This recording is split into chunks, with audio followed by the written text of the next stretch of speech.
evening, everybody, and welcome to Everything Vaguely Paranormal. I'm Shelley Pruitt, and my partners in the paranormal, Mr. Blake Smith and Mr. Ryan Roberts. Good evening, gentlemen.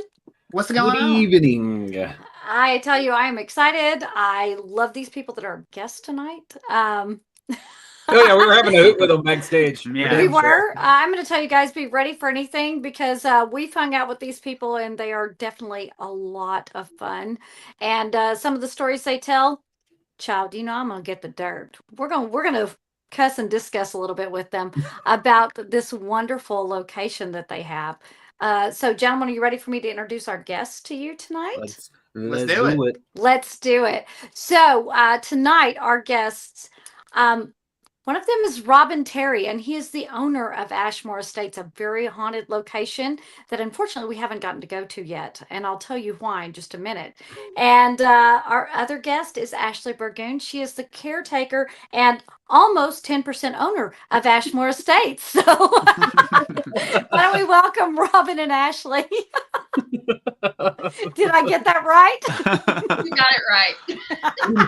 Very close, yeah. How are you tonight? I'm good. How are you? Excited to talk to you. How about you, Robbin? How are you this evening? I'm just doing ducky. I finally got out of my bedroom of cleaning all the clothes out of the extra closet we have. If you guys need 2X, 3X t-shirts, hoodies, whatever you need, I got it. I got back. I got tons of that Look stuff. at your boy Ryan over here. I'm a 2X. What's up? What's up? I love the instant shameless plug right off the bat. If anybody needs any clothes, let me know. You gotta get rid of this stuff. Right. As a commercial little kid on the Blues Channel, you say it's all gotta go. I love that. So the very first thing, tell us about Ashmore Estates, because this is a place that, and I'm going to go ahead and say something here, because we had the chance to stop by Ashmore Estates whenever we went up to another haunted location in your area. However, whenever we messaged to see if y'all were there, we were told that there was a little show that was filming there that day, and that show, we found out later, was Paranormal Mysteries. Well, how dare them? How dare them Right, take yeah, our how day? dare them. Those bastards. I think I remember those guys being there. Yeah. Yeah. So tell us a little bit about Ashmore Estates, and I want to talk about your appearance on Paranormal Mysteries, okay? Tell me something about Ashmore Estates. Go ahead, Ashley. I'm only 10%, remember? All right, you do 10% of it, I'll do the rest. So, the oldest part of the building was built in 1916. It was built as the Coles County Poor Farm and then turned into a psychiatric hospital. Yes, it is haunted. Of course, I'm not here to prove that to anybody, but, you know, I've seen things, heard things. I mean, I live next door, for goodness sakes. No, they don't stay in the building. They come over here when they want to. So yeah, it was a poor farm. So basically, if you were somebody that, you know, didn't fit that perfect society type, this is a place you would have came. So it was kind of like that out of sight, you know, out of mind type of thing. Mm-hmm. So we had, you know, all kinds of people from orphans to widows, criminals, people who came over from other countries. If they couldn't support themselves or didn't have somewhere to go, this is a place they would have came. And then it turned into your psychiatric hospital. Not much is known from those times because we don't have a lot of records from the psychiatric hospital. It closed for good in 1986, sat empty for about 20 years, and it was apparently your, you know, party spot for the teenagers or the college that's close to here. And then it was turned into your jump scare haunted house for a while. And then that guy over there bought it in May of 2014 and has done amazing things to it. Yeah, that guy, the boss man. Let me find my pen. Hold on. And yeah, here we are today, still having a crazy booking schedule, which I love. It's a good problem to have, and yeah. So when you say criminals, the criminals were housed there, was it just petty theft criminals? Was it violent criminals? I think anybody that got in trouble and they just, you know, didn't have a place to go, or their family didn't want them, or even the town didn't want them lurking around, you know, like back, you know, how it is today where we see homeless laying on the street and stuff. Back then they would have came out here because it was a working farm. So everybody that was here did have a job, something to do. So it wasn't like you just came out here and laid around and did nothing. You came out here and you did work to be here.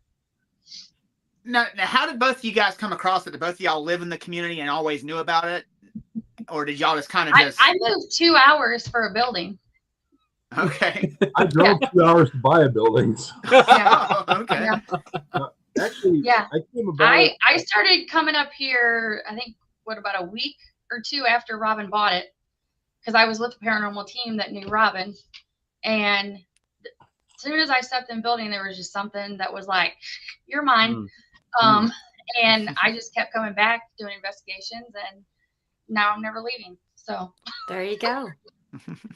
I ended up with kind of a fluke. I was out there in 2012 and investigated the building, but there was so much haunted attraction crap everywhere, you didn't even know you were there. I mean, I was on the 3rd floor and heard something. I thought it was somebody, a voice, and it was. But there was like 6 or 7 other people up there in this one room on the 3rd floor with me, and I didn't even know they were there because they had so many walls up and stuff like that. So I had a guy that contacted me because I ran a haunted. I'm kind of weird anyway because I live in an old movie theater, and we had we had a haunted attraction in our basement. Shut up, Ashley. So and we had a haunted attraction in my basement, and this guy, we were going to sell everything because we were closing it down. And this guy called me and said, "Hey," he said, "I saw you guys were selling some haunted house props. I'm interested in buying. Can I come over and take a look?" I said, "Yeah, come on over. Bring your checkbook, bring your wallet, bring your cash." So he came over and started looking through stuff and decided to buy a bunch of stuff. And he said, "I really hate to get you out here on a Saturday to do this and all." He said, "But this is the only time I had to come." I was like, I live here anyway. It's not a big deal. And so he asked me if he could he's like, "Any chance I can get a tour of the place?" And I'm like, "Yeah, we can do that." So took him around, wandered around. We were up on the 2nd floor. And I asked him, I said, "So you're building a haunted house?" I said, "Where are you building this haunted house at?" And he said, "Indiana." I'm like, "Oh, okay." I said, "I get it. I understand." I said that he said, "Well, I have one now, but I'm closing it down." I'm like, "Where is it at now?" And he said, it's Ashmore Estates. And my wife's sitting over in her chair, and she's like, "Oh shit!" He said he was going to sell the thing. So, so I asked if I could come out and take a look at it. I wanted to see what the place looked like because I'd been out there for a couple of years. And he said, "Yeah, come on out." So we went out there, and there was something about it when and like Ashley kind of alluded to earlier, something about it when I walked on the 2nd floor. And I'm not going to say what I normally say because somebody gets shot down with it anyway, so I won't say that part of it. But there was something about it on the 2nd floor that pretty much said, "Help our building." And it wasn't so much, I don't think, to help the spirits in the building. They just didn't like the place they were living in. And it was like, "Help our building." Well, a friend of mine said, "Well, when I bought the theater that I live in, I mean, you could take a shower at any part of the building because the roof was leaking like crazy." And we redid everything, fixed it up, cleaned it up, built a 4,000 square foot house inside of it, and did all that. And a friend of mine's a psychic, said the spirits probably from the theater followed you over and said, "Hey, you should see what he's done to our place." And so then, that's why I think the spirits there at the building were probably a little interested in me coming over and helping out and doing some things there and cleaning the place up. So I made him an offer. It was a month-long process because his wife or his girlfriend wouldn't stay out of the way. And because she was trying to get in her everything she could do. I finally had to tell him one day, I'm like, "She opens her mouth or calls me one more time, it's over. I'm not doing this. Deal's off." And so I was like praying that she wouldn't call me because I knew I would do that. So she kept her nose out of everything, and we got things taken care of and settled. And so I bought the building, and I remember at that Friday when I closed on it, I sat out front in the driveway and took a picture and said, "The only thing cooler than owning one haunted location is owning 2." And my phone blew up at that point, and I had some friends came out the next day to help me with the building because, I mean, it was a mess. There was no windows, no roof, no power, no water. Wow. I mean, there was really no reason to buy it, but I decided to go ahead and do it. And so I had a couple friends came out the following day. And then I had some people that came out, like Ashley came out the following week. And I had so many people contact me about wanting to help. I finally started running, Facebook things down there. "Hey, if you're interested in helping, more than likely, come on out if you like to, that's fine." And it was nuts. And that's why, in fact, you can't see it really here, but on the shirts, it says "Saved by Many" on the little planchette we've got, because Awesome. I wanted to kind of pay tribute to those that helped us, because if it wasn't for them, it'd been tough. I mean, I would have got it done because Ashley knows me well enough. Like, if I say I'm going to do something, it's going to happen. And it's just a matter of when and how. And she can tell you that little story that she may open her mouth up before about it. So I said made nothing. that mistake. But I didn't say that you're not as sensitive as a rock, but you don't listen to anybody. So I listen to you. Yeah. Exactly. In one ear out the other. Yep. So you bought a haunted building and now you have a gremlin you can't get rid of. Brian. What you mean, that I'll one? remember that. I'll remember that. Actually, I have a Let me write that 1977 down. Hold gremlin. on. I got a 1977 gremlin in the Ryan garage. She's writing it down. Oh God. Yeah, Ryan, you got to remember we ain't been to this location yet, fool. You're supposed to butter them up, not talk shit about our Oh guests. shit! I've hung out with That's Ashley right. so many times. That's okay, Ashley. I'll help you get him next time. Let's make a plan, girl. Oh, it'll happen. Just wait. Ashley and I together, we've already proven that we can't be trusted. So several times, I believe, to the point where the psychic next door was ready to kill us because we wouldn't shut up. You know, it happens. It happens.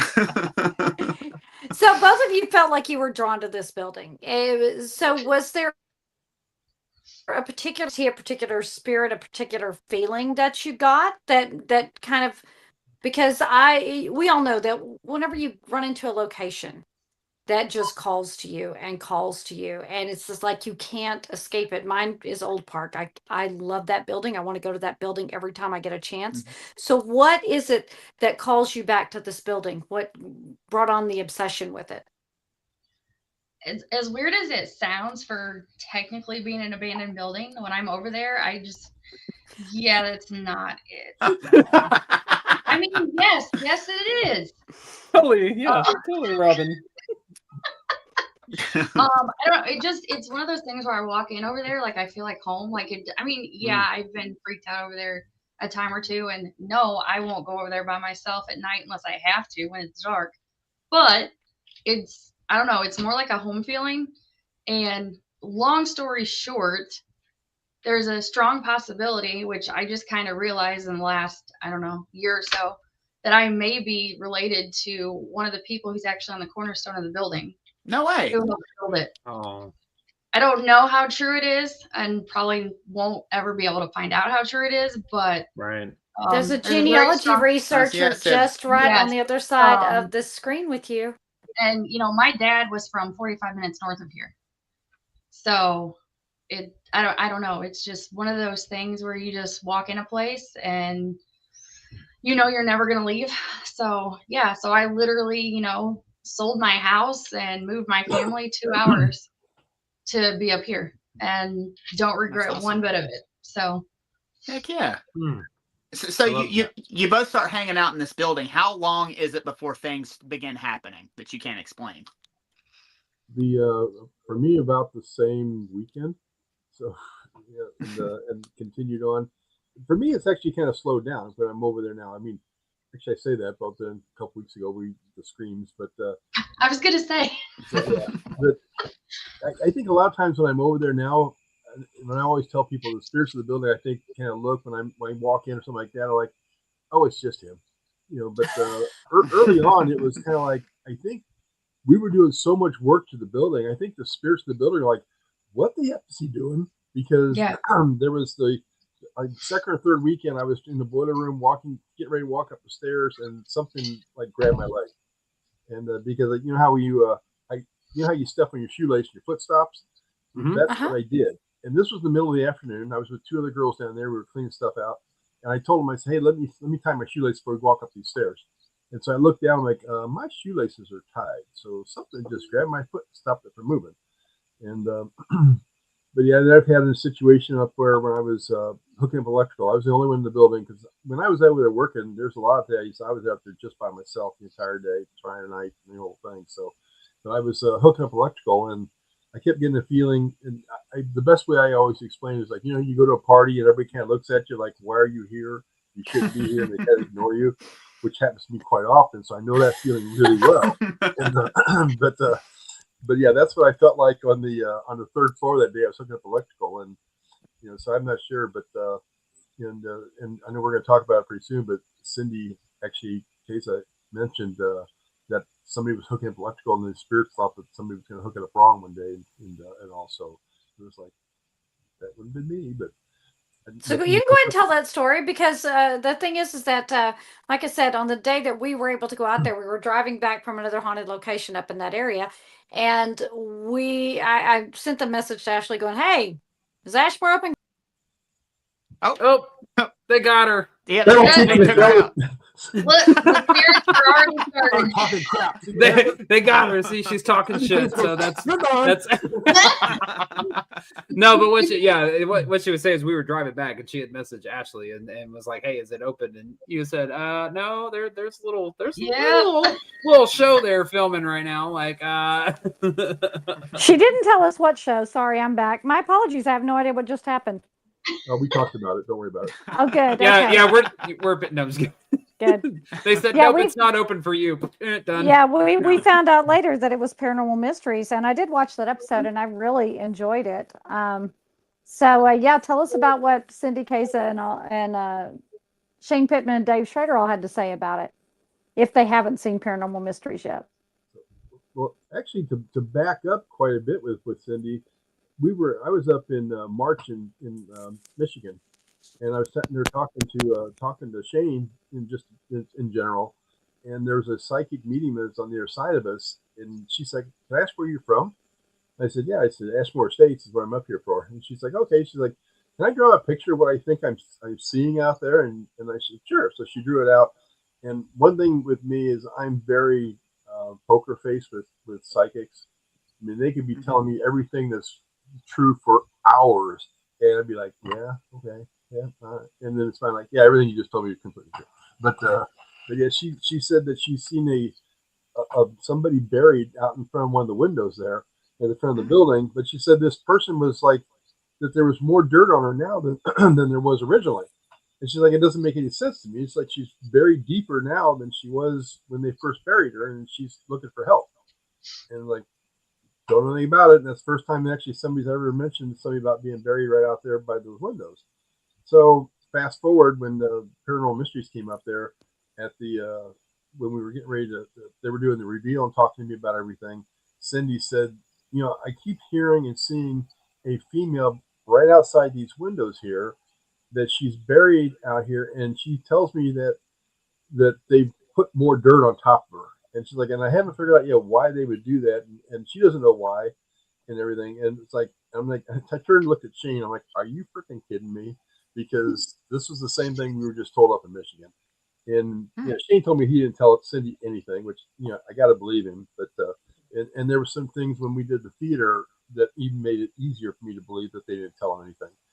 And so she mentioned that, and I told her about it. And she was pretty shocked too, that somebody else, another psychic, that was interested, that had that same experience, which actually she just reached out to me about coming out in April again. So not Cindy, but this other one. So, and she's never been there before. She wants to come out. So I got to contact her some point tomorrow. So what did you find out? Well, I mean, we know that I haven't dug anything out. I'm not going to, find out if there's anybody buried out there, but it sounds like there might be. And, with it being a poor farm, and there was no records where people were buried. We've been told that there's a cemetery north of the property. We don't know that for sure.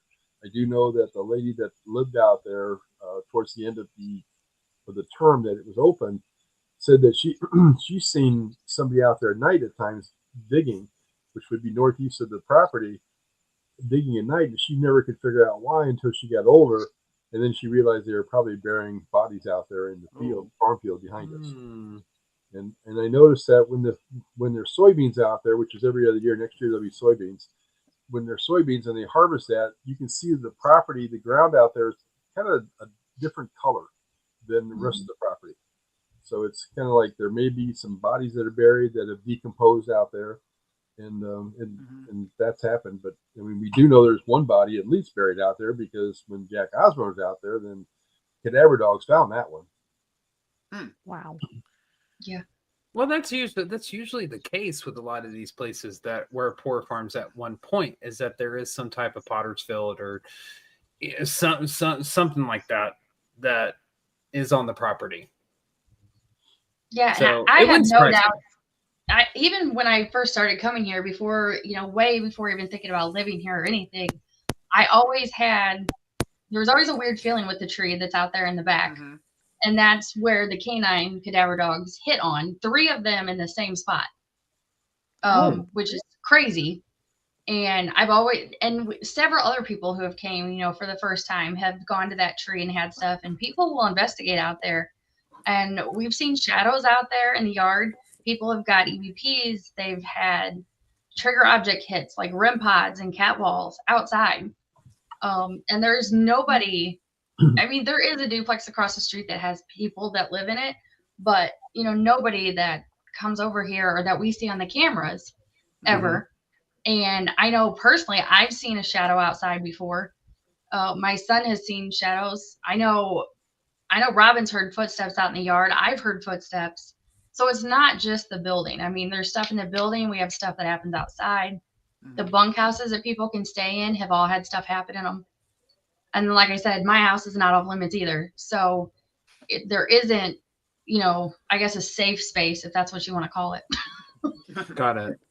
Is the things that happen in these areas, are they more residual? Is there an intelligent haunting to any of it? I think it's all the above. Okay. I think we have intelligent. I think we have residual. I think we have stuff that comes from the land.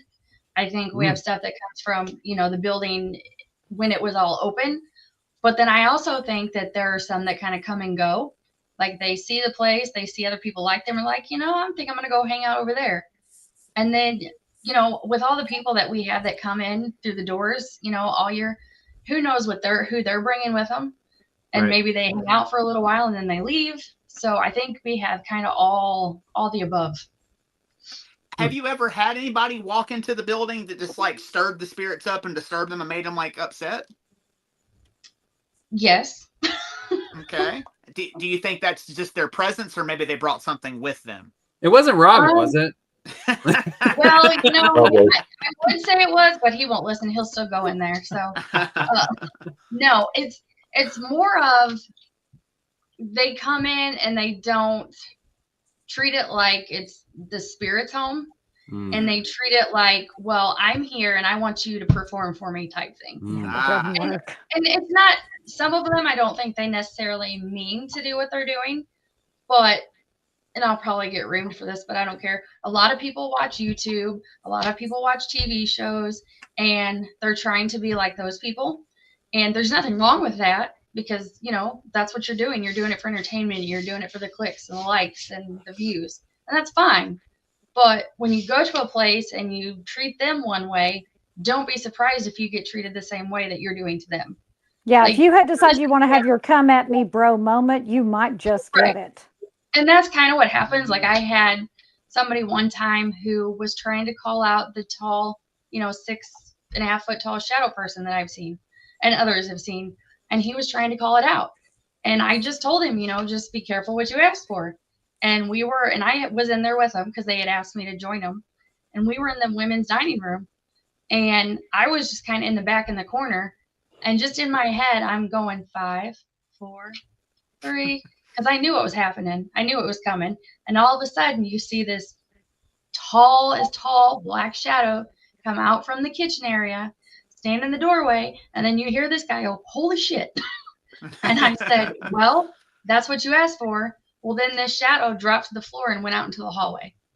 And the guy jumps up and runs out, and he's like, nope, I'm done. And I'm like, is that what you were just here for? Like, that's what you were just right, just calling it out.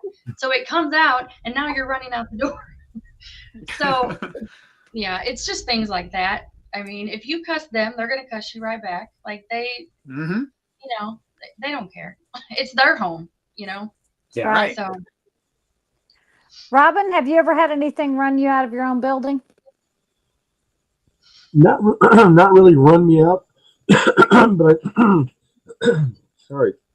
But I left one time when I was up on the 3rd floor hooking up electrical, and while I was doing it, there was something up there that just kind of kept telling me that we don't want you here. And it was like, I kept working on stuff, and probably about an hour and a half later, I finally said, all right, if you guys are having a party up here and I'm not invited, I'll just leave. I don't care. And so I left. But I mean, I could have stayed there and kept working, but it was just like the feeling like, I shouldn't be there. And of course, I had people all the time say, well, it's probably some demonic activity coming at you. I'm like, no, it's probably trying to protect my ass from, maybe somebody coming out there that shouldn't have been out there, or I thought they were doing, that maybe they thought I was hooking up electrical or something wrong. So that's the only time, but it's never happened since at all. I mean, and I'm in there a lot of times by myself, especially early on when I was building everything, I'd be in there at 6 in the morning and sometimes stay until 7 or 8, 9 o'clock at night, depending on if there's a team there or not. And by myself, working in there in the dark, wandering through the halls. In fact, I finally had to start carrying a flashlight with me because there's a couple of times I'd walk through the building and there's maybe a team that was there doing something. I was walking down to get something for them, and I'd scare the hell out of them just by walking down the hallway. I never carry a flashlight. I know where everything's at unless you put something out there that I'm not really familiar with. Right there, they move a chair out there, or something like that. And but yeah, it's like, I've never really been scared out of the building or ran out because I was scared or anything. It's like always just kind of going back. Ashley, have you been run out yet? One time. And this just proves that it doesn't have to be nighttime. It doesn't have to be dark. They're going to come out when they want to, whether lights are on or off. Mm-hmm. It was a Sunday morning. It was while we were building the house. It was a Sunday morning. It was like 10:30 in the morning. The team that had been there the night before had just left. So I was in there just cleaning stuff up. And normally I never really went back in the kitchen area, what used to be the kitchen for the poor farm. But for some reason this morning I decided to go back there. And I was back there just cleaning up, and I started hearing footsteps. I mean, they were so loud. Like, it sounded like somebody had concrete boots on. Like, I mean, wow. I could hear them. I could feel them. That's how loud. And I thought maybe somebody from the house had came over. So I went out in the hallway and I looked at the, cameras. Nobody's there. And I'm like, okay, cool, fine, whatever. So I go back in, start doing it again. And a few seconds later, I looked up, and that's the first time I saw the really tall black shadow person. And freaked me out, obviously, because I just wasn't expecting something like that. But of course, instead of, turning around and running the other way like any normal person would do, I ran right past it and out the door, and basically out towards the back door. I mean, I've been in there since then a few times, but I don't make it a point to go in there, especially by myself. But I've seen him in other places of the building too, not just that one. So that would be, I mean, I used to sleep in the building before the house was built. I would sleep in what is the merch room now. So, yeah, well, that's the only place. I'm not sleeping up on the floors. So you ran straight past him? Yes. Nobody said I was sane, okay? Come on. I mean, yeah. So I ran right past him. Yeah. So when you ran past him, was there any depth to whatever he was? Like, could you see if it was like? You really think she stood there and tried to check the guy out? I mean, I don't know. Maybe it did pretty fun. No, but yeah, I mean, you can see the shape of the head, the shoulders, torso, legs. Like, you can see the shape of everything, but it was just solid black. Yeah. Brian's over here like, here's a fucking etch-a-sketch. Can you trace him for me or something like that? Let me sketch him for you. Well, like we've all like experienced like a shadow somewhere, and sometimes like they are not necessarily like 3D, I guess is the way you would describe it. Like, no, this one was definitely 3D. Okay, I mean, it literally looked like a person wearing like a black sheet, basically, but all the features like shapes were there, but that was it. What the hell with that? She's giving me all kinds of ideas right now. I'm not even going there because I know your brain, so. I love it. No. So who are your named spirits in the building? Who do you, if you're going to ask for someone to interact with you, who are the names that you call in that building? There's probably two that most people try to reach out to, and that's Elba and Joe. Elba was in the original building, because what we own is not the original one. It's the second one that was built. And then Joe was actually in this building. But I've kind of always taken a philosophy that we don't know who we're talking to, even though they may say that that's who they are, because anybody could be saying that that's who they are, and they're really not. Mm-hmm. Well, especially with Elva, because she's a kid. We have several kids there. I know for sure we have a little boy because I've seen him. So when people always ask me about the names or the kids, I always tell them, yeah, you can try to reach out to Elva. That's fine. But remember, there are a lot of other kids there besides her. So who's to say that those kids aren't answering to Elva because she's the one that get all the attention? Or, who's to say whoever you're calling out, these spirits, ghosts aren't, responding to that person because nobody's looking for them. They're always looking for the popular ones. So, unless people get like a first name and last name, it's kind of hard to know like who they're really talking to. Yeah. Or, if somebody's just answering for that person because they want attention that day. Yeah, we usually say that whenever we go on investigations. We always try to say anybody that wants to can speak. And then if no one starts speaking, we start saying, well, we know that there's this name here. Would you like to speak? Because, we kind of a theory of like, if I say, Ashley, would you like to talk? Well, Robin goes, oh, well, she said anybody, but now she said Ashley, so now I'm going to wait my turn. And that might stop another spirit from speaking. I don't know. No, I would say I'm Ashley. Yeah, but you do get responses from Joe and from Elba whenever those names are called. Mm-hmm. Yeah. Not always, but I mean, some people will say they do, but. Well, and there's the other theory as well, is the whole timeline theory is, are the spirits fully aware of the other spirits that are in the location? I mean, if one of them died earlier than the ones that came later, the ones that came later may not have ever known the ones that came earlier. Right. So they may not even be aware of them on the other side. So they may just be like, oh, that's the name they always ask for, so let me answer to it. Right. Right. But I definitely think here that most of them know each other, because there's a lot of times people will do the spirit box or they'll do Estes or whatever.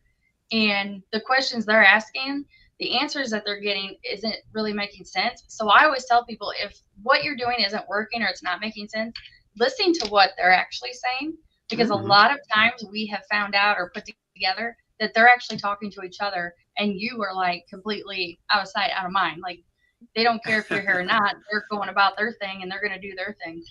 Exactly. You'd asked a little bit earlier about if the spirits were intelligent, and I know I think it was May of 14, when after I bought the place, I was up. We had a pigeon problem in there because there was no windows in the building, so the pigeons were roosting everywhere, and so I was trying to get rid of them. And I was upstairs shooting some pigeons and trying to get them out of the building, and I heard some people walking up the back stairway, and I'm like, well, that's kind of weird. So I listened. And I didn't hear anybody for a while. And then I heard he's upstairs. And then somebody said, yeah, he's upstairs shooting pigeons. And so I walked over to the staircase and I yelled down there and asked if there's anybody who's there. And they're like, nobody. So I walked down to the first floor outside the front of the building and asked the guy who was sitting out there. I was like, hey, who you been talking to in the back of the building? He's like, nobody. I'm like, no, I heard you back there. He's like, no, I haven't gone to the building since you went in there, because I'll make sure nobody wanders through just so you didn't shoot him with a pellet gun or something. So like, oh, there's somebody there, because he said I was up shooting pigeons, so you could hear him walk up the stairs and everything. So there's definitely intelligent spirits in the building. I love that. So you actually don't just capture EVPs; you capture the actual disembodied voices in the moment. Oh yeah, we hear something paranormal. It's probably happened at one time or another here. That's like. When people come in, their biggest thing is like, where's the hot spots? And our answer typically is when you pulled in the driveway. Because, like I said, there isn't a part of the building that hasn't had something happen. And I mean, like, that includes, outside the bunkhouses, like I said. So, I mean, yes, there are some areas that are typically more active for people, but I mean, it can be anywhere. So what is the most prevalent phenomena that occurs there? Is it disembodied voices? Is it audible voices? Is it shadow figures? What's the phenomena that occurs the most at Ashmore Estates? Kind of pretty much all the above. I mean, it just depends. I think a lot of times it depends on the group coming in, because if you got a bunch of people coming in that are so skeptical and everything. I don't believe any of this shit. You know, they can't convince me of this whatsoever. It's like, well, I always tell them, like, first off, we're not here to convince you. I'm like, you know, that's up to the building to convince you. We're not going to try to do it. And I said, but you know, if you keep your mind open, and there's, when I cleaned the building out, there was graffiti everywhere, and we cleaned it and I painted over it, except there was a couple spots I left, and one of them was at the bottom of the first floor on the stairway. There's graffiti in the wall says, "These walls can talk. Open your mind and listen." And that's pretty much what you do in the building. You know, I always tell people, find a comfortable spot, sit down, and just listen. Yeah. And you know, and it'll happen. It'll come to you. And just a couple weeks ago, we were, you know, and there, and I had, I was sitting down. Ashley came over. She was over there doing the tours, October 28th, I guess it was, and they were doing tours over there. And I came over. I said, "Hey," I said, "I just bought a Ouija board. If you want it, here's my truck. Go get it." And she's like, "Okay." So she jumped in my truck. That's how we do. So yeah, it was like 7 miles away. So it was like she just ran down there to get it. And while I was sitting there, I heard a female voice scream twice. And there was people in the building doing tours. So I'm pulling up the cameras, looking. I'm like, okay, they're not walking around like they're screaming or anything. They're just up there moseying around the building and all. So she came back, and I told her, I said, "You're not gonna believe this, but after you left, I said I heard a female voice scream twice right outside here." And of course, she was ticked because she didn't get a chance to hear it. Of course you did. So this couple came back, and they're a middle-aged couple, and the guy was a true skeptic.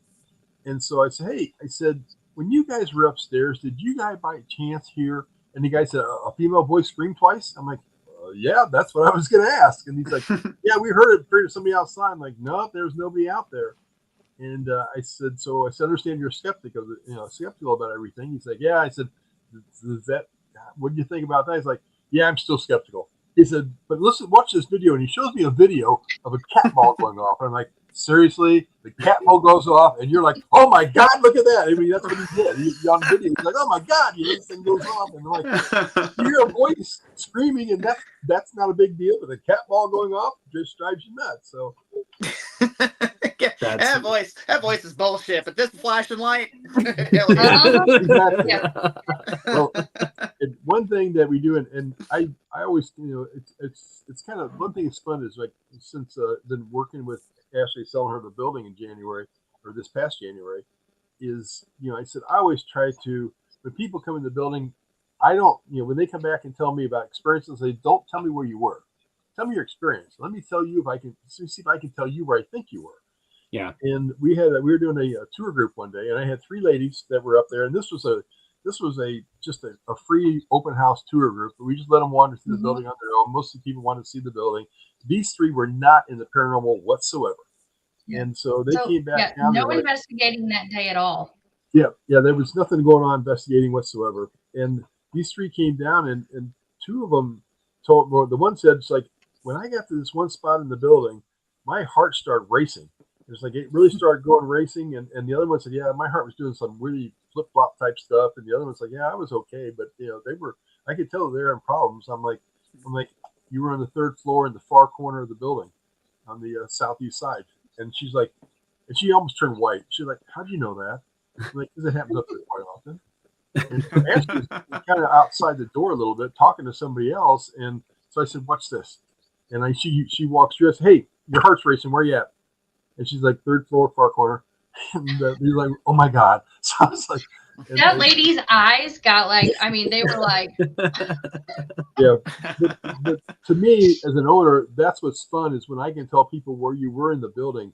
Because when you come in and you ask an owner what happened in the building, does this ever happen? It's like, yeah, it happens all the time. You're like, oh, okay. You know, it kind of, yeah, maybe they're validating, or maybe they're just saying, yeah, that's never happened before, but I'll make them feel good anyway. So, right. It's not like doing it differently.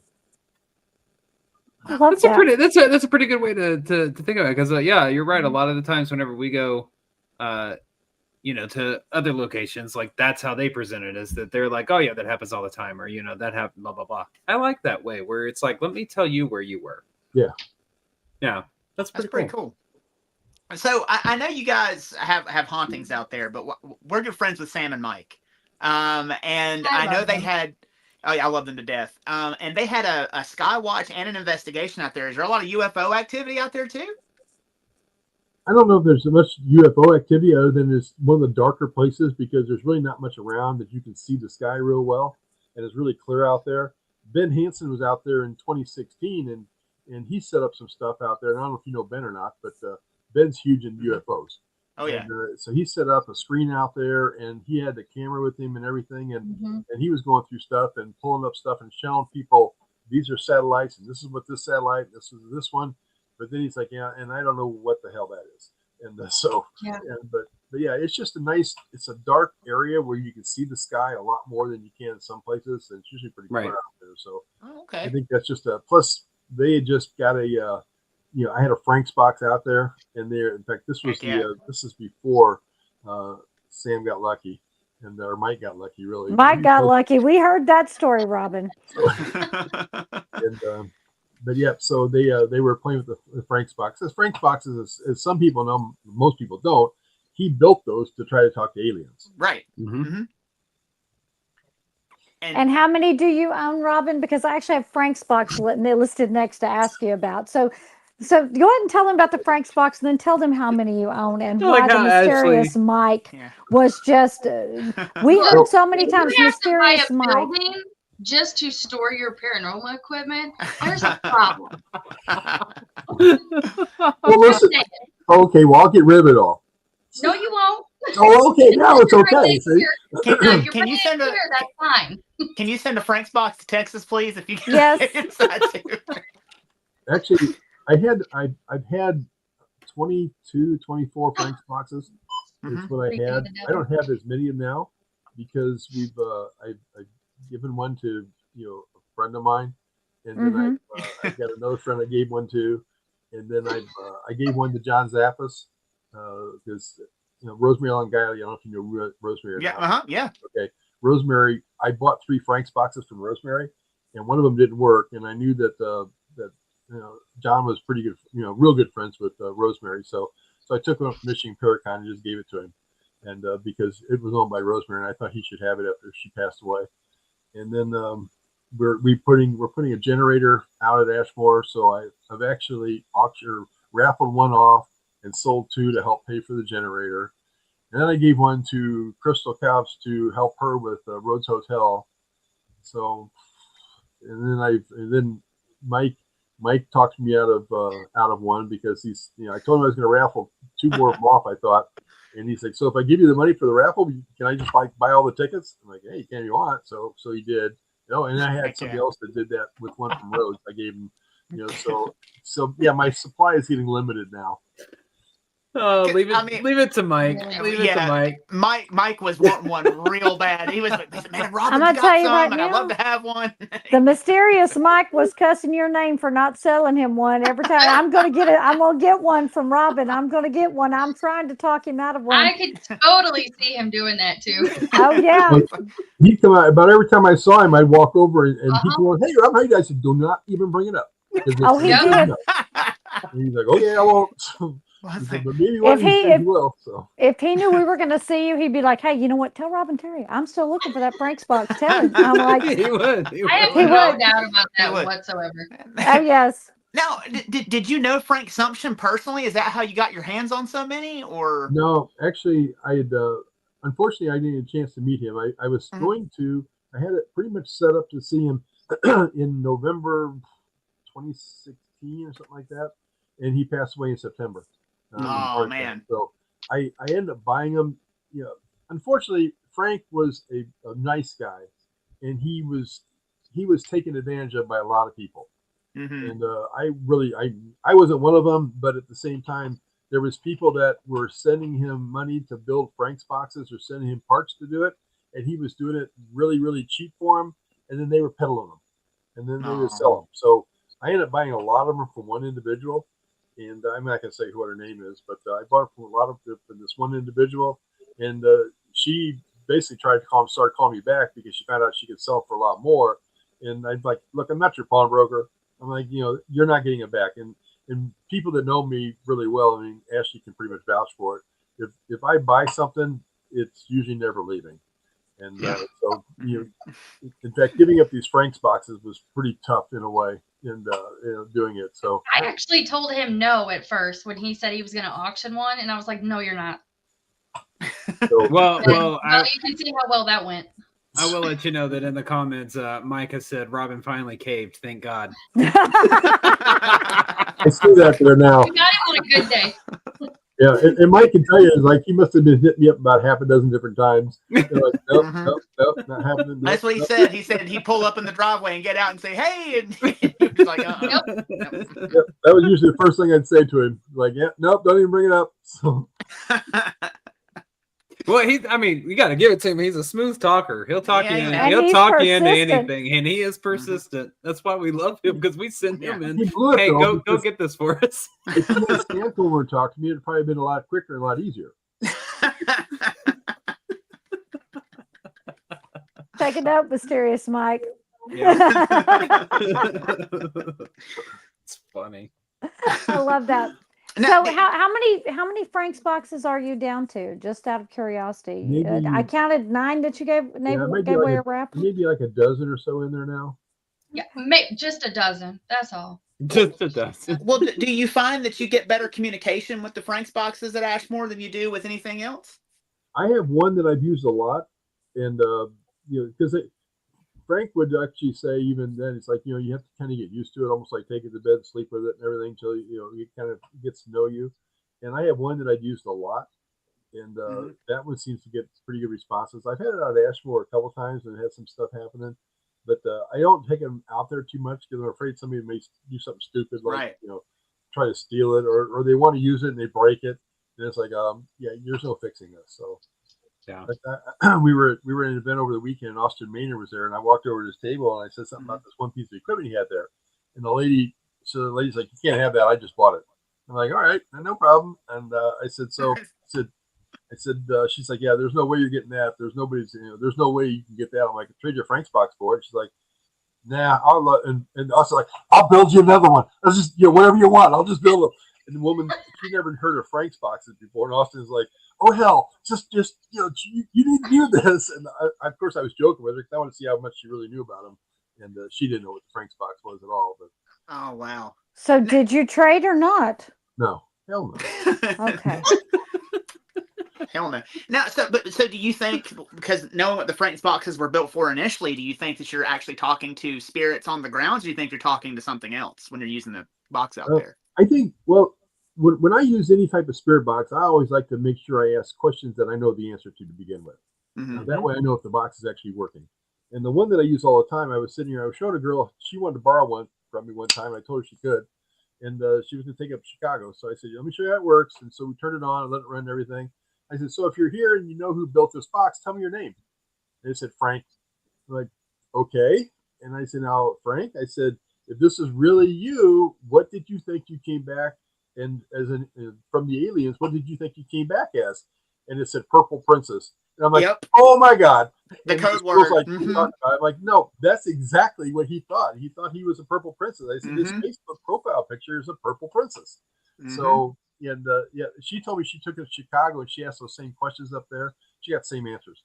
Holy crap, that is huge, because that's one of those things, like, that's what they would call him over the box, and like that's not a very common thing. If you weren't in the know, you wouldn't know what the hell he was talking about. And that's when I'm like, "Oh my God, I can't believe that." And she's like, what so it said Purple Princess, big deal. I'm like, "No, you don't understand." So, and I did have John Tenney. I let him borrow one, and I let him borrow one for like a year, but he got lucky because I gave it to him in 2019.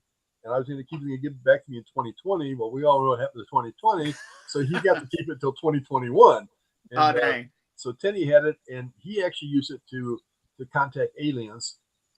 And he said that he also talked to his parents through it.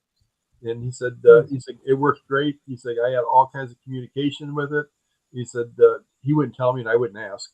And, but he said, yeah, it was fantastic. And in fact, Greg and Dana Newkirk, I let them borrow one. I took 2 of them up, told John, pick out which one you want. And I gave Greg and Dana the other one to use. And they had it in for 2 years. And they actually have it in one of their shows that they were doing because they used it there and they picked up a lot of stuff in the show with it as well. Well, I'm pretty Wow. sure that Mike and Sam, whenever they were here, I'm pretty sure they got the same thing as far as the Frank and the Purple Princess too. They were just put outside. that. That they is just put the that story in, that they yeah. told us. Mhm. Well, they just put it in the comments too. That they got that Oh, too. wow, I didn't even see those. Yeah, they said we got that on ours too, sitting outside on the picnic tables at Ashmore. Yeah, Yeah. that's right. Yep. Wow. Purple Princess. They were telling us that story. That is so huge. So hold on. Let's back up for just 1 second, because I just realized we may have viewers or listeners that don't know exactly what a Frank's box does, how it works, all that stuff. So somebody that's on this screen, feel free to Go ahead, fill Robin. in. I did ask that question. We just kind of jumped over it. In fact, I can run in and get one if you want me to, so you can see it. Yes, please. Yeah, awesome. Heck Oh, yeah. it took you so long, Shelly. I'll be Hey, right Mike, back. Ashley, keep them entertained. I'll do my best. He said I'm Ashley. over there in my closet. Ryan. I haven't used mine yet because I'm not scared to use it as far as paranormal wise, but I'm scared to use it in case something happens to it. Okay, because I Gotcha. was going to ask you, were you getting Purple Princess too? Because that would No, be I extremely interesting. personally have never used it. I mean, it has batteries in it and it sits in my closet and here in my office. But I don't use it because I don't know. It's if something happened to it, I just would probably lose my mind. So I Well, haven't. why? Like, Say why he's getting that. Yeah. So somebody, or maybe Robin will before he turns it on. Is it just kind of give a brief explanation of what it does, and then Basically, the Frank's box really works just like the like an SB7. You know, most people are used to that. The Spirit Box, you know, the little Spirit Box 7 that they, Yeah. I mean, it basically scans radio frequencies, radio channels, and just picks up random words supposedly, or maybe even sentences. But here's the one that I use a lot. Mm-hmm. And That's so cool. as you can see, he had a lot of like UFOs and alien stuff, things like that. Actually, probably looked at hers, and that he had on there. So, but yeah, this is the one. I'll keep you batteries in it. So, but, I think, and the main difference is I believe there's an electric condenser microphone inside of it, and he received he had like a dream because he had built one and it wasn't working, and he had a dream where these entities told him to put in the circuitry this electric condenser mic, and as soon as he did, that's when he was able to start communicating with stuff. yeah, he's built a bunch of different ones, and I mean they're all different shapes and sizes. like this is mine. Okay, so yours is a little bit shorter. That's cool. Yeah. Well, she's not as tall as I am. No, not. I didn't get that part. But yeah, when he built these, that's why you can see some like the knobs. They're different because he just built them out of whatever parts he had available or whatever somebody sent him. And he built, I forget the exact number, but he also built 8 vid boxes that were basically the same Spirit boxes, but they had a video screen on them. And I fortunately have one of those. I don't have more than one, which is kind of unusual for me. Oh, wait, that's there's cool. something you only have one of? Yeah, really. Hold on, let me write that down real quick. I just wrote it down right there. Yeah, so there's only one vid box, and I don't even know how many of those are actually out there that people use them or even have access to them, because in most cases, a lot of these things disappeared after a while. So they become more rare and all the time. Mike and Sam said approximately 183 boxes. I think he did more than that because I think I've got even one higher than that. Okay. Oh, I'd have okay. to go back and look, but I don't remember exactly. So on these video boxes, Robin, what you have one. So what is it supposed to show you what you're talking to? Give me a little information on this. It just comes across almost like a something I'm real familiar with, like a heart monitor where it'll show the damn Robin the waves going across. Okay. Like to where we just have random sheriffs show up because he's not answering. You know, it happens. Oh. So this video screen basically just does like so if you've got that line that looks like the heart monitor line that comes up, does that mean you are being communicated with, or does that mean that there is some? That's what it does. Okay. I haven't used that one a lot because there's only 8 of them, so I don't want to take it out of the building. And does it? Does it have audio as well? Yeah. Okay. We don't investigate my building a lot, which we'll have to break that one out in December when we investigate here. Yeah, I would be interested to see if maybe you're able to get something actually visually to come across, because we it seems like we've got the audio down on so many different pieces of equipment we have, but like as far as like if you could use that frequency to actually dial in and have a video image show up of whoever or whatever it is you're talking to. It's not an image. You get like a heart monitor line. Yeah, I mean, I haven't used it a whole lot, so I may have to get it and try it again. Like Chad said, PQR, RST. Yep, that's pretty much. Yeah, I've seen a lot of those. And unfortunately, instead of most of them going like this with mine go everywhere. So, Not anymore. yeah, not anymore. They're pretty much straightened out now. So why do you think that those Frank's boxes have not been able to be really replicated with any kind of success? I think one of the biggest reasons that they're not is like, how many lights do you see on that? The answer would be 0. Yeah. And everybody Or loud wants bells and noises whistles and pretty or the and fancy and everything now. So they're. I think the guys are building. Nothing against the guys that are building them. I love some boxes. I've got numerous boxes of other builders as well. So this isn't Frank's not the only one I've collected boxes from. Stop it. And but I think a lot of people really like the lights and whistles and bells and everything now, and so the Frank's boxes aren't as appealing to people, and they're only appealing to people who've been around the industry or for a while. Yeah. Because there's a lot of people that they don't know what they are. They've never heard of them, and when you tell what you can, what these things are bringing, they're like, for that piece, yeah, no, not that kind of money for that thing. So, yeah. I mean, they're worth every bit of it, because that is the granddaddy of them all as far as spirit boxes go. So you kind of started the whole thing. Yeah, I was gonna say. I mean, that's the thing. Is like you don't have to have all the bells and whistles and lights and sounds just for something to work phenomenally well in the field. We all have different things that we've worked with that just work. They work great, and you don't have to have the bells and whistles, so to speak, on it. Yeah. Well, and that's one of the biggest questions when people come, like paranormal groups and stuff, when they come out here and investigate, they'll ask me, like, in this area, what equipment works the best? In this area, what? And honestly, my answer to them is always you. And I tell them same thing with what Robbin said, like, walk through the building and find a space that's calling to you and sit in that space for 20, 25 minutes and see what happens. Because 9 times out of 10, they're going to come to you. And also, which a lot of people don't think about, spirits are from all different time frames. They're not, house doesn't have to be old for it to be haunted. Hello, we just built this house two years ago. And, granted, it's where we are in the property, but still, you can have something brand new that's haunted. So I always tell people, first start with yourself. All the gadgets and the lights and everything are cool because it's kind of like a validation of, something's here. But your body is going to react and know something's there before that REM pod goes off or before that tripwire goes off. Yep. Or, vice versa. So. Yeah, the equipment is mainly there for validation of what you're feeling. Right. Right. Yep. And also, that's the other thing is what you just said, Ashley, stay in a place longer than, 5 minutes. Right. Like, you can't expect it to happen in 5 minutes. Stay there half an hour, something.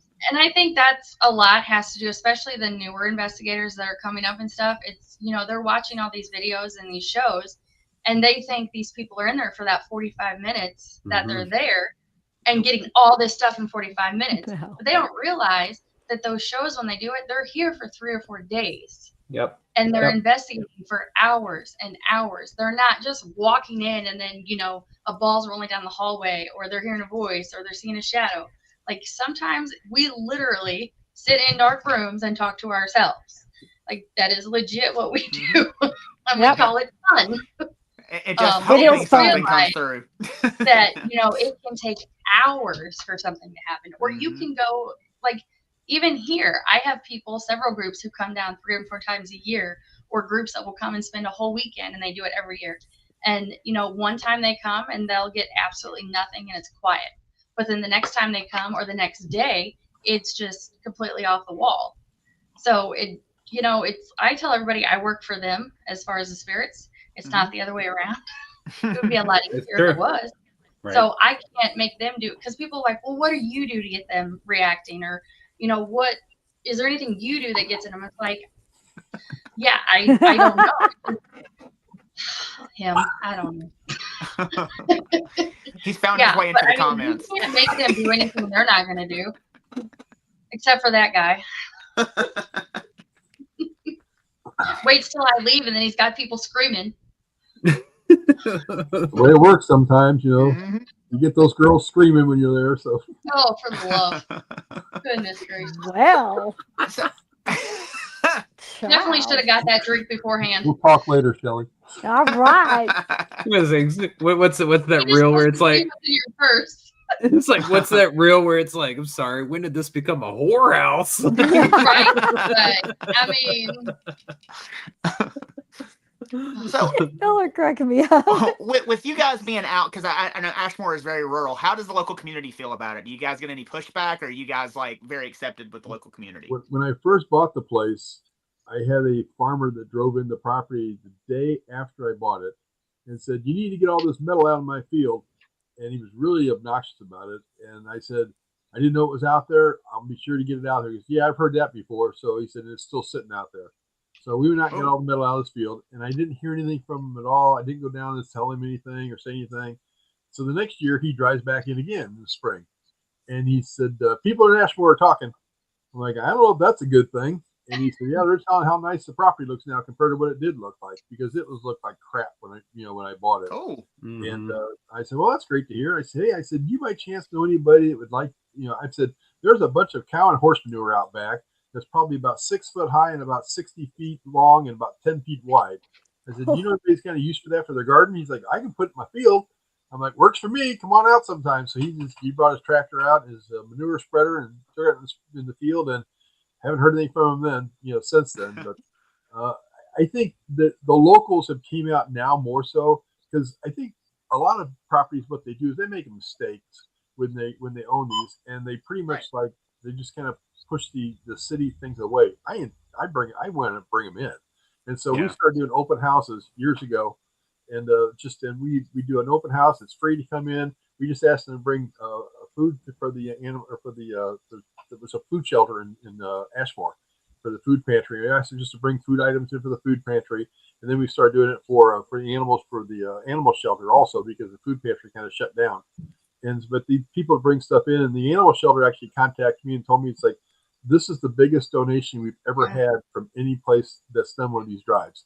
And that's cool. They came out with a pickup truck, and it was completely full, like over of stuff. That's Yeah. awesome. And I love we've that. had people out there before. Then I mean, I think it was the first year or second year I was doing it. Somebody said, "Have you looked out the window?" I'm like, "No, trying to get everything set up." And they're like, "You need to look out the window." I'm like, "All right, I'll look out the window in a little bit." So I finally looked out the window. I'm like, "Oh crap!" The people were lined up from the back door out into the street, and which is about a block long. And it's like, just to come into the building, just want to see what the building looked like. So it's kind of nice when they do. And we're doing the open house and bring them in like that, usually once, if not twice a year. Yeah. Well, and like the last 9 years, I've been doing a kids' day out here twice a year. And then we also do a teen night after the fall kids' day. So we do it in the spring and the fall. And we do it in the afternoon to where kids can come out. We teach them how to investigate. We show them equipment, how to use it. And we do it like a structured thing. But then the last couple hours or so, they get to go off on their own and use the equipment that they've learned how to use and investigate and be able to do, what they watch on all those shows. Because I think a lot of kids have stuff happen, but some of them don't know how to explain it or express it to where, the parents aren't taking them and putting them on meds or whatever. And we have a lot of special needs. I have an autistic son who's 20, who absolutely loves the building. I mean, he'll walk around in there by himself. It doesn't faze him a bit. And so we've had a lot of special needs kids, and even adults. We've had group home that comes down almost every year and investigates. And all those ticket sales, we donate to Camp New Hope, which is a special needs camp that's about 40 minutes from here, that my son goes to in the summertime and absolutely loves it. So it's just little things like that we keep trying to do to help out. So that way the community does look at, they're like, oh, well, they're helping do stuff. And, even the bank here in Ashmore, I put Kids Day flyers up out there, and they were totally fine with it, So I feel like everybody likes it, and they realize that we're here to take care of it. We're not just here to put money in our pocket, because both of us have day jobs, so we work plus we do this. So we're not just doing it, to Mm-hmm. try to make it rich. Was that the goal?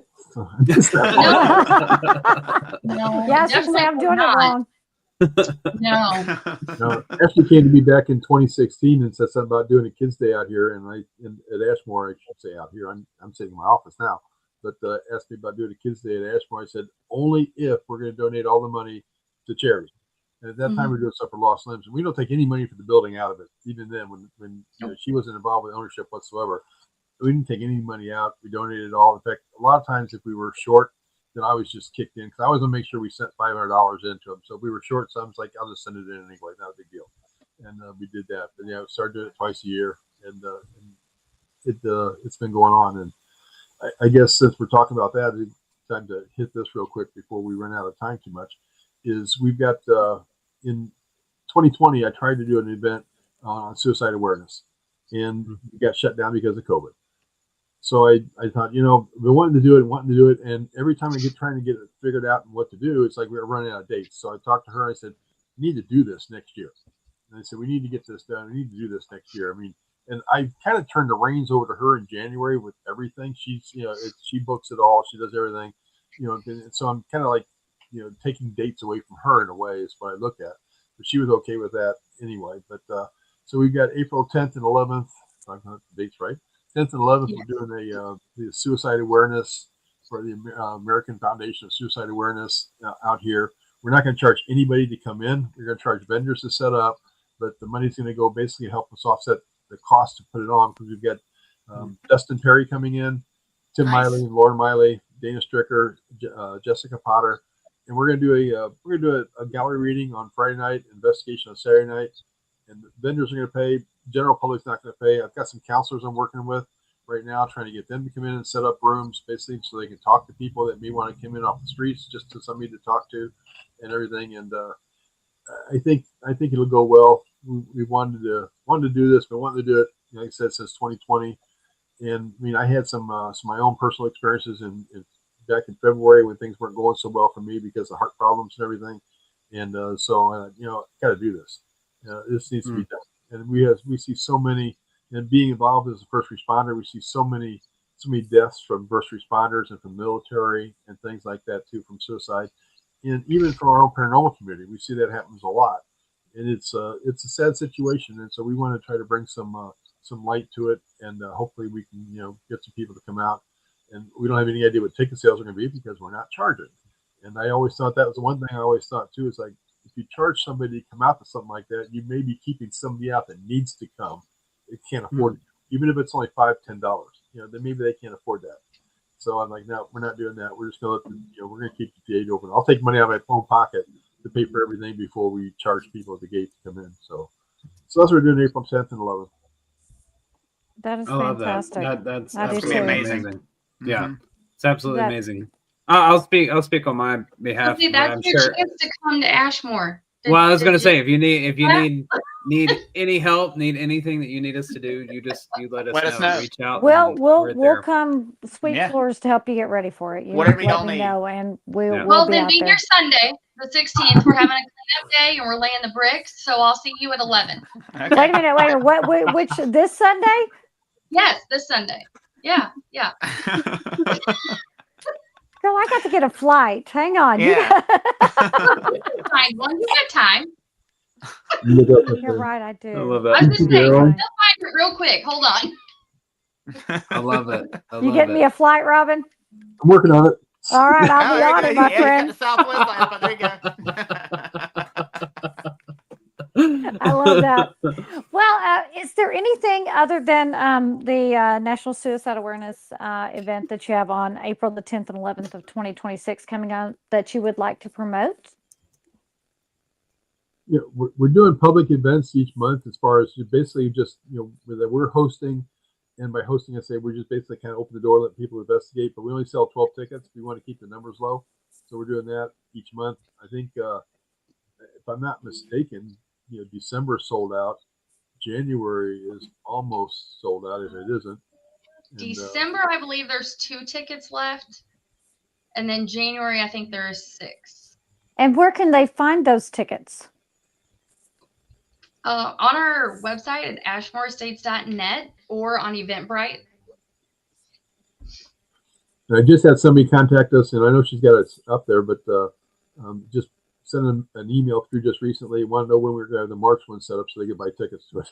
So You're like, it's a little far out, honey, but that's okay. You follow the page. I mean, well, I mean, even like we're already booking for 2026. I know I've had people message me and, oh, when do you start doing that? And I'm like, well, we've been doing it. All the Saturdays in, I believe, March, April, May, and October are already gone next year. So if somebody's wanting to book a weekend, Friday or Saturday next year at Ashmore, doing it sooner than later. And they can do that at ashmoreestates.net, correct? They can contact you there? Yes. Right. Yep, they can send us an email or they can call or text the phone number. And you want to give those out? Sure. The phone number is 217-899-9978. And then our email is info@ashmoreestates.net. Fantastic. Well, thank you so much. And with that, Blake, why don't you tell them everything they need to know about us? All right, sounds good. Bear with us. We got just a short announcements here. If you want to support the show directly, check out our Patreon page, patreon.com/EVP podcast. For just $5 a month, you'll unlock over 450 Patreon exclusive videos, including the pre and post broadcast, which are the 30 minutes before and the 30 minutes after this live broadcast. So you get an additional hour with us each week. If you are not sure about joining Patreon, try it risk-free with our 7-day free trial.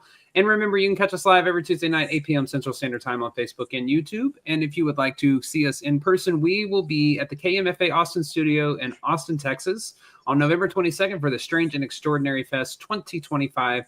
Tickets for that can be purchased at thestrangeandextraordinaryfest.com. Go make sure you subscribe to our Eventbrite page to be notified when public investigation tickets go on sale as well for 2026. And to make all this easier, we've added all these links to our link tree, which will be on the Everything Vaguely Paranormal Facebook and X profiles Wednesday morning at 9 a.m. We are grateful for your continued support. Every like, comment, share, and download keeps the adventures alive. So if you have a favorite episode, share it with your friends. And if you have a story, comment, or question, or you'd like to have us as guests on the show or be a guest on our show, email us at the evppod@gmail.com. That is THEEVPPOD@gmail.com. Go like, share, and subscribe to that YouTube page. Give us that thumbs up. I've only done that for 200 and something episodes, Ashley. Don't worry. If we need a speaker or something, we know who we're calling. Give me a script. I got you, girl. You exhausted me and I didn't even do it. So we want to thank our very special guest tonight, Mr. Robbin Terry, Miss Ashley Burgoon. Thank you so very much for being here with us. And for me, I'm Shelley Pruitt, my partners in the paranormal, Mr. Blake Smith and Mr. Ryan Roberts. Thank you for joining us on Everything Vaguely Paranormal. And as always, we will see you next Tuesday. Bye-bye. Bye, y'all. Bye, y'all. Thanks, guys. Thanks, guys. Thank you.